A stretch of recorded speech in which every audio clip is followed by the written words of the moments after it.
Now we'll demonstrate interpolation, where we predict cell values at unmeasured locations between measured points. And if you remember from the lecture, there's two primary types of interpolation: deterministic, where you predict cell values based on the extent of similarity or the degree of smoothing, and geostatistical, where you predict cell values based on spatially autocorrelated points. We'll begin in step 6 with interpolating samples using IDW, or inverse distance weighting, which is deterministic interpolation. First, we'll interpolate the samples using IDW and the default parameters. Then we'll set the raster layer resampling type to nearest neighbor and explore the results. Back in ArcGIS Pro, in the geoprocessing pane, I'm going to click back and collapse the generalization toolset and expand the interpolation toolset, where we'll find the IDW, natural neighbor, spline, and trend deterministic interpolation tools, as well as the Kriging geostatistical interpolation tool. We'll start with IDW. IDW interpolates a raster surface from points using an inverse distance weighting technique. In the tool, we'll set the input point features to samples, the Z value field. Go ahead and leave it set to value. Rename the output raster dataset as raster underscore IDW. Go ahead and accept the remaining default parameter values and click Run. This creates the raster underscore IDW raster dataset and loads it as a raster layer in your contents pane. Notice that the values aren't integers, they're decimals. So the output creates a decimal raster, and we can confirm that by right-clicking and seeing that you can't open the attribute table for decimal rasters.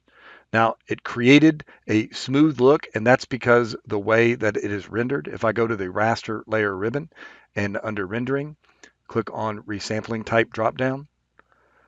Right now it's on bilinear. I'm going to select nearest neighbor so we can more easily interpret our results. And we can see it looks a lot like the original raster, both in cell size, but also in values. If I turn IDW off, you can see there's original raster and there's my IDW. Now the values are identical because it's a 100% sample. But what happens if we use IDW to interpolate a selected set of samples? In step 7, we'll interpolate selected samples using IDW. First, we'll select samples where sample equals Y. Then we'll interpolate the selected samples using IDW and default parameters. Last, we'll reset the rendering resampling type to nearest neighbor and compare the results. Back in ArcGIS Pro, if we open up the samples feature layer attribute table, we can see that there's a sample field. And for some of the records, there is a Y or yes value to designate it as a sample. So we'll use that to create another interpolation surface. So I'm going to click on Select by Attributes. And in the input rows, it's set to sample, selection type to new selection, and the expression is where sample is equal to Y. And click OK. And notice that it selects 10 points that are distributed throughout our area of interest. Now, if we look over in the geoprocessing pane, we're going to use the same IDW settings, but this time we're going to run it with the selected records set to 10.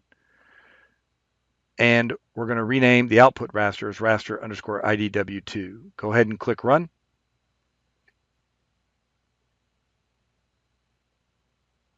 And that creates our new raster underscore IDW2 layer. I'm going to go to raster layer under rendering and reset the resampling type to nearest neighbor so we can make a comparison. And you can see that it ends up with a different surface because we're not using 100% sample. We're only using 10 values. And so there's changes on the underlying surface because it has to estimate what the values are between the known values.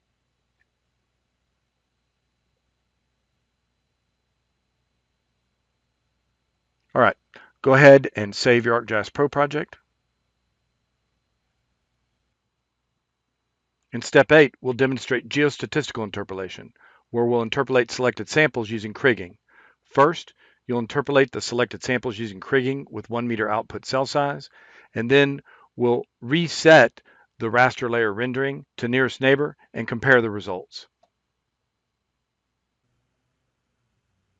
Back in the ArcGIS Pro Geoprocessing pane, I'm going to click back and switch from the IDW tool to the kriging tool, which will predict cell values based on spatially autocorrelated points. I'll set the input point features to samples again. And again, we're going to use only our selected sample records. The Z value field as value, and the output surface raster I'm going to rename as raster_kriging.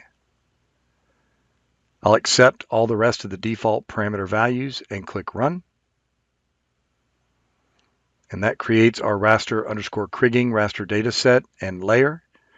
You can see it has a little bit of a smoother look. If I go to resampling type and switch it back to nearest neighbor, even as nearest neighbor, you can see that it does a better job of kind of like creating an organic or natural surface with grouped values.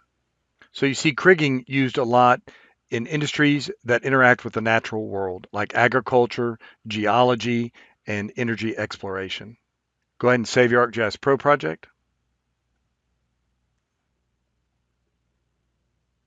Whereas interpolation predicts cell values between known points, density maps the highest and the lowest concentrations of features.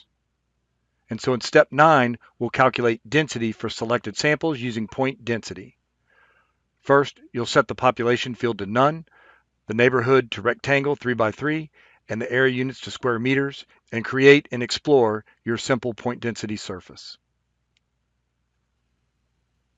Back in ArcGIS Pro, I'm going to clean up my contents pane by turning raster kriging off and making sure that my samples, feature layer, and selection set are visible in the map view.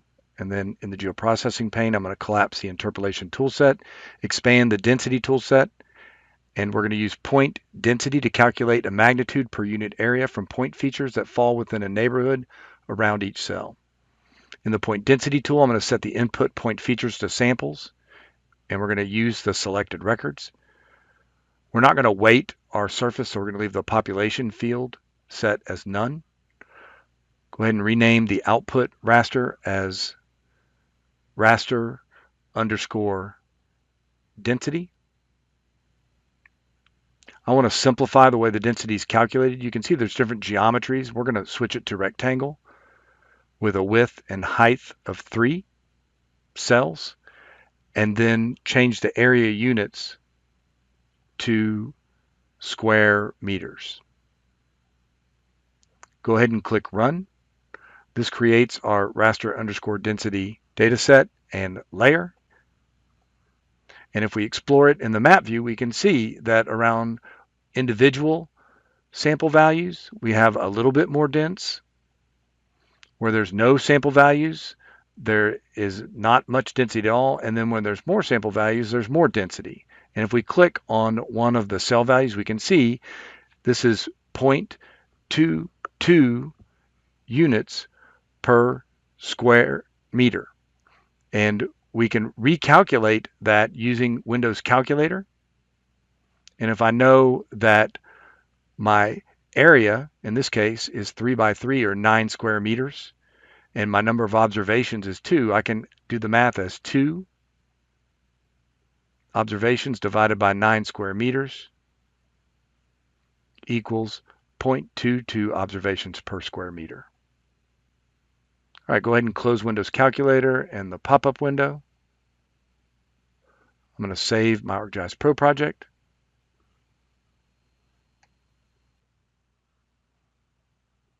In our final step, we're going to calculate density for selected samples using the more sophisticated kernel density tool, where we'll set the population field to none, the search radius to 3 or 3 square meters, and set the area units to square meters. We'll then create and explore your more complex kriging density surface.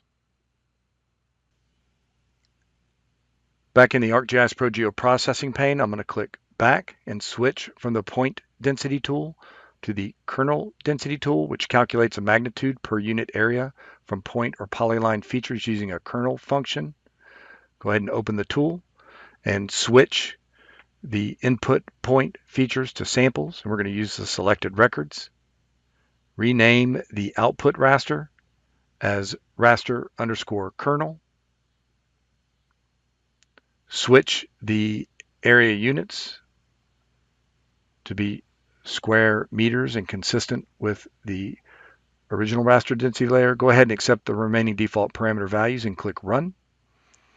There you can see our resulting raster underscore kernel layer. And if I turn off the raster underscore density layer, we can see how the kernel function plays an important role in calculating density. The closer you are to a sample, the more heavier weighted the sample is. And so in this case, if I click on a cell value near a sample, the density is 0.17, and as I move away, 0.11, all the way to 0.07. So it decreases as the influence of the kernel decreases. But between two samples, you actually get a greater density than our original density surface, 0.23. And as we move away, again, the density decreases. Go ahead and close the pop-up window, close the kernel density geoprocessing tool, reset your contents pane, clear your selected records, save your ArcGIS Pro project. This concludes the proximity analysis demonstration.